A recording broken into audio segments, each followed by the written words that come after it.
안녕하세요. 법무법인 차홍곽준호 변호사입니다. 저번에 이어서 마약 사건, 특히 단순 투약을 위주로 좀 더 말씀을 드리도록 하겠습니다. 저번 편에서는 이제 마약의 검사에 대해서 특히 수사관이 어떻게 수사를 되는지에 대해서 말씀드렸는데, 이번 편에서 그 부분에 대해서 간략히 요약을 하고 이어서 대응 방안에 대해서 말씀을 드리겠습니다.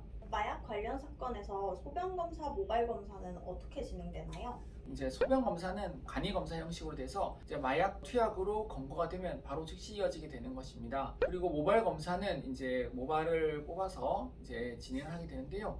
이게 몇 가지 또 말씀드릴 부분이 있습니다. 우선은 이제 간이 검사에 대해서 첫 번째로 소변 검사, 이거를 거부할 수 있는지 문제가 있을 것입니다. 물론 강제로 받을 수는 없지만 이것을 거부하게 되면 재판부에게 아주 유죄의 심정을 강하게 주게 되는 것입니다.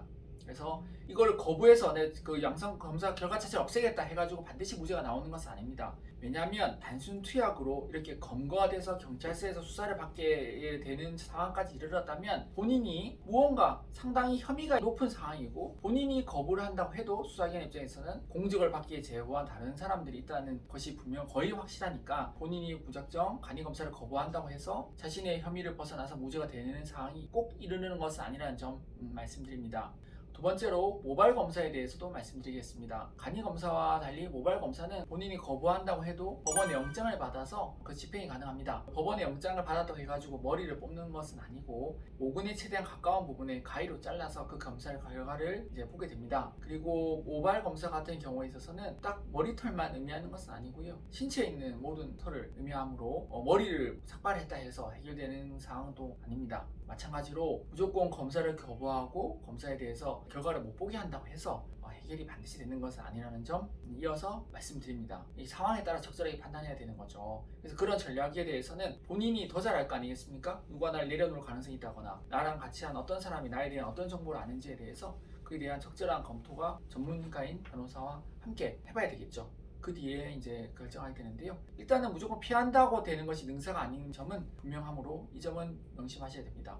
그렇다면 마약 검사 결과가 양성이라면 무조건 유죄가 나오는 건가요? 검사 결과가 양성이라고 해가지고 무조건 유죄가 나오는 것은 아닙니다. 반대로 검사 결과가 음성이다 또는 검사 결과 자체를 아예 없도록 만든다고 해서 반드시 무죄가 나오는 것도 아님은 아울러 말씀드립니다. 왜냐하면 다른 증거가 충분히 있을 수 있으니까요. 그렇다면 마약 사건에 얽혀있는 경우에 어떻게 대응해야 하나요?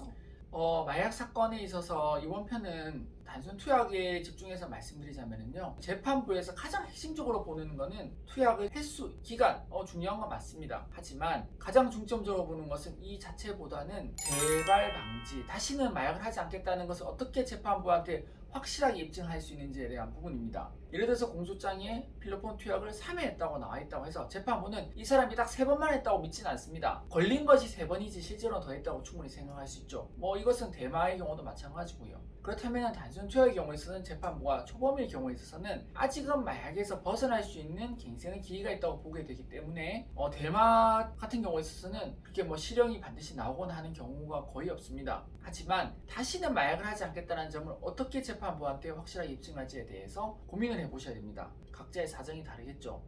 본인이 하지 않겠다는 말은 누구나 할 수 있죠. 그리고 변호사도 당연히 이 사람은 더 했으니 마약을 하지 않겠다고 이야기할 수 있습니다. 하지만 저희 사무실은 변호사와 피고인 본인, 피의자 본인을 제외한 전문가인 정신과 전문의 선생님, 그리고 사회활동을 하시는 목사님의 탄원서 등을 통해서 보다 재발 방지에 대한 점을 확실하게 재판부에 어필해드리는 방법을 또 같이 아울러 병행하고 있다는 점 말씀드립니다.